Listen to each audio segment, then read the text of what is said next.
Hi, this is Edward Reformina and welcome dito sa video. Itong video na pinapanood mo, part ito ng isang video episodes na sinimulan ko na pinamagatang Ask Edward. No? So I decided to start this video episode.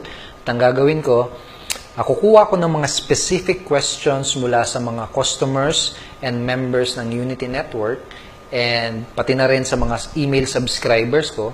At yung mga mapipiling questions, no, yun yung mga sasagutin natin throughout this video episode. So, mga questions na related sa business natin, sa niche natin, sa market natin, sa online marketing, online business, no, anything na related sa niche o sa market natin.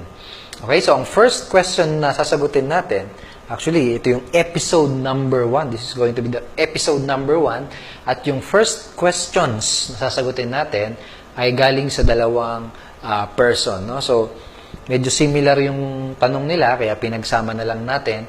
At galing yung first question kay Joning Terencio. Okay, ang question niya, ano yung reason bakit maraming mga marketers ang nagfe-fail at hindi nagtatagumpay? No? Pangalawang question, galing kay Swapi Perez, Raylan. Bakit walang result yung ibang mga members? Ano ba yung kulang sa kanila?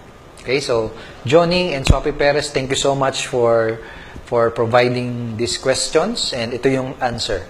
Unang-una, gusto kong sabihin na yung magiging result ng isang marketer, ng isang person, whether it's failure or success, ay hindi pwedeng i-directly attach sa isang bagay. No? Walang nag-iisang reason na magiging sanhi ng failure or success ng isang tao. No? Dahil yung success, yung result, or yung failure ng isang person, magiging kabuuan yan ng mga maraming bagay. Actually, ng mga maliliit na bagay. Okay? Yung success mo, magiging sum. No? Yan ang mga small things na ginagawa mo sa iyong business. Let me give you an example. For example, ang isang very successful na athlete, sabihin natin basketball player. Itong basketball player na to, ang reason kung bakit siya naging successful ay dahil sa maraming bagay. Kung paano siya mag-practice, kung ano yung discipline niya sa pag-practice, no? yung pag-manage niya ng oras niya para masigurado niya na makaka-attend siya sa practice, no? Yung pagkain niya ng mga tamang pagkain para makasigurado siya na palaging kondisyon yung katawan niya, the way kung paano siya mag-dribble, the way kung paano siya maghawak ng bola, the way kung paano siya makinig sa coach, the way kung ano yung determination or yung motivation niya sa paglalaro niya, etc. So again, it will, the success of that basketball player, that athlete, magdudulot nun ay napakamaraming bagay, no? Maraming bagay. So sa business natin ganun din. Yung success or yung failure mo, no? Wala yung isang reason na magiging dahilan yan. No? It always, palaging a sum ng mga maliliit na bagay. For example, kung paano yung discipline mo sa paggawa ng mga income-producing activities, kung paano ka magplano, no? Kung paano ka gumawa ng aksyon, kung paano ka kumausap ng prospect, kung paano ka mag-market, kung ano yung motivation at drive mo, etc. No? Another example, sabihin natin, sa pag-create ng video. No? Ito, another example. Pag-create ng video, magdedetermine ng success or effectiveness ng video na yun, ganun din. It will be a sum of so many different things. Kung paano mo sisimulan yung video, ano yung magiging title niya, kung paano mo i-deliver yung message dun sa video, kung ano yung magiging call to action. No, again, so, sobrang daming small ingredients, kumbaga. Parang ano yan, luto, no? Parang ulam na niluto na masarap, no? Again, it's a combination of so many different ingredients and recipe. Okay? So, sa business mo, ang gusto kong gawin mo, no? Kung sakaling ganito yung question mo, no? Bakit iba nagfe-fail? Bakit walang resulta? Ano bang kulang sa ginagawa ko? Imbes na ganun mo titignan yung business mo, this time, ang gusto kong gawin mo is tignan mo yung business mo as a sum ng mga maliliit na bagay na ginagawa mo. Tingnan mo kung ano yung mga small activities na ginagawa mo sa iyong business. Isama mo din dyan pati yung sarili mo, no? Yung motivation mo, yung drive mo, yung discipline mo. And itong mga maliliit na bagay na to, tignan mo siya at itanong mo sa sarili mo, paano ako mag-i-improve or paano ko mai-improve itong maliliit na bagay na to? Okay? Dahil kapag na-improve mo yung mga maliliit na bagay na yun, yun yung magiging, yung kabuuan nun, no? Yung mga maliliit na bagay na yun. Yung mga improvements na gagawin mo doon sa mga maliliit na bagay na yun, yun yung magiging direct reason kung bakit ka magiging successful at kung bakit ka magkakaroon ng napakalaking resulta sa business mo. Okay? So, ganun siya. So, balik tayo sa first question. Gusto ko lang dagdagan yung question ni Joning Terencio. Bakit marami ang marketers ang nag-fail? So, again, kahit ano pang resulta, failure or success, hindi natin pwedeng isisi or i-directly associate sa isang bagay o isang reason lamang. No? Pero, sobrang dami kasi, no? Sobrang daming pwedeng maging dahilan. Pero, throughout my experience sa ganitong business, no? So, I think magsi 6 years na ako sa ganitong business. And, throughout my experience, ang commonalities na nakikita ko kung bakit hindi nagkakaroon ng resulta ang isang marketer o ang isang entrepreneur ay dahil that person ay nagfo-focus, no? At inuubos niya yung oras niya sa mga activities na hindi naman magpuproduce ng income or ng result. Okay? So ngayon, ang gusto kong gawin mo ay kumuha ng papel, no? At hatiin mo siya sa parang ganito, no? Para mas maintindihan natin tong sinasabi ko. And sa kabila, no, gawin mo sa kabila, lagyan mo siya ng letter P na may parang ganyan. Okay? Tapos yung isa, letter P lang, no? I mean peso sign. May peso sign, ito may peso sign na may X o may cross. And this will represent itong dalawa na to. Itong column na to ay para sa mga activities na ginagawa natin sa business natin na directly magpuproduce ng results at ng income. Okay? Dito naman, yung mga ginagawa natin sa business natin na hindi nagpuproduce ng income. Let me give you an example. For example, yung pag-drive ng traffic. Okay. Pag-drive ng traffic, pag-promote ng yung affiliate link, ng yung landing page, this will produce result, no? Una, magkakaroon ka ng leads, yung leads, no? Pwedeng maging customer, no?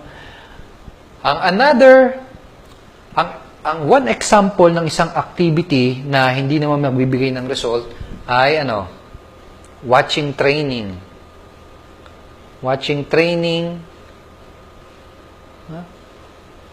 no? Watching training. Now, don't get me wrong, ha? Watching training, especially mga training natin sa Unity Network, is important. No? Importante yan, mahalaga yan para sa growth mo. Pero, kadalasan kasi, ang nangyayari, yung mga members natin ay nai-stack up sa panonood ng training. Ang akala nila, kailangan ko malaman muna lahat bago ako mag-take ng action. Unfortunately, hindi yun totoo, no? Panonood ng training, hindi kayo kikita, no? Although importante siya, ang reason kung bakit ka nag-training ay para yung training mo ay ma-apply mo, no, sa iyong business para makapag-take ka ng educated action, no? Kaso nga lang, problema ng iba, lahat, no, araw-araw training lang sila ng training, no, nag-spend sila ng 2 to 3 hours sa training, tapos almost 0 hour or 0 minutes sa pag-take ng action, no? So, ang gusto kong gawin mo sa papel na nilabas mo, gawa ka ng dalawa, no? Ilagay mo dito yung mga hindi naman nagpo-produce, tulad niyan, watching training, and lagay ka dito ng mga income-producing activities. Another income-producing activities ay yung list building, no? So, kailangan araw-araw, as a marketer, araw-araw kailangan meron kang nakukuhang nag-generate na leads. No? Kailangan meron ka nag-generate na leads. Kahit na nagsisimula ka pa lang. For example, affiliate ka ng Unity Network, and kung affiliate ka ng Unity Network, meron kami binibigay sa iyo na capture page, no? Na ready-made na. Gagawin mo, syempre, mag-focus ka lang muna dito sa traffic, no? Traffic ka lang muna, pero at the same time, nakakapag-build ka na rin ng list nun. Okay, so ang i-goal mo, at least, makarating ka sa point na kung saan nakakapag-generate ka na ng 20, 30, up to 50 na leads. Okay? So, kapag nagawa mo na yun, lalo na kung consistent, no? Make sure na consistent siya. 20, simula ka sa 20 per day, 20 leads per day, no? 30 leads per day. Or kung nagsisimula ka pa lang sa traffic, no? 20 clicks, 30 clicks, 50 clicks, 100 clicks sa affiliate links mo everyday. Pero yan, diyan ka mag-spend ng time dahil pag nag-focus ka dyan, no? And pag naging consistent, no? Importante, no? Consistent. Eventually, kapag nakakakuha ka ng 20-30 leads every day, na nakakakita ng offer mo, eventually, magkakaroon ka ng buyers, mayroon doon magdi-decide na mag-take action, bibili, sasali, at makakapag-produce ka ng result. No? Third, income-producing activities ay yung follow-up. No? Follow-up. So again, follow-up, napaka-importante niyan, and lahat ng kakilala ko at kilala kong marketers na successful at may results sa ganitong business, very consistent sila pagdating sa follow-up. So for example, ako everyday, no, nagsisend ako ng follow-up email sa list, no, because I make sure na itong mga list na to ay unang-una napoprovide ng value, at ang iniiwasan kasi natin, kaya tayo lagi mag-follow up, ay yung makakalimutan na tayo ng list. No? So, kung nagbe-build ka na ng list, kung may sarili ka ng list, make sure na nagpa-follow up ka everyday, nagbe-build ka ng relationship dun sa list na yun, and at the same time, pinapakita mo at nire-reintroduce mo ulit sa kanila yung iyong offer. So, basically, itong mga activities na magpo-produce ng result. So, kung nagko-close ka ng sale, pwede mo rin diyang ilagay, closing, no? Okay? Pero, ayan, gawa ka ng papel, hatiin mo sa dalawa, lagay mo dito, income-producing money list and non-money list. Nalagay mo dito yung pagpa-Facebook, yan, mga ano yan, no? Hindi income-producing activities, pagpa-Facebook, ano pa ba? Lagay mo dito, no? Lagay mo dito. Pag-shoot ng videos, kagaya nito, depende doon sa purpose ng video na yon, no? Kung yung video na yon ay ang intention niya is mag-produce ng traffic or mag-build ng list or for follow-up purposes or for closing, definitely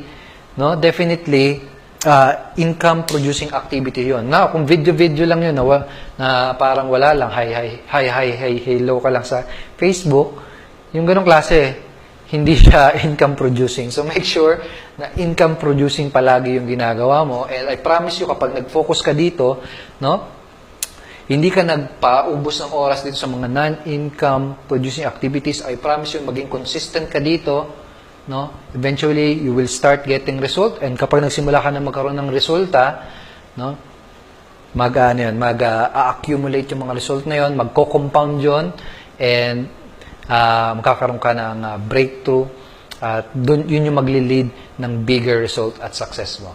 Okay, so thank you so much for watching this episode number 1. Kung may question ka, pwede kang mag-post ng question mo sa comment siguro ng video na to, and tingnan natin kung mapipili. Kapag napili yung question mo, no, I will create 1 episode for that. Sasagutin ko yung question mo.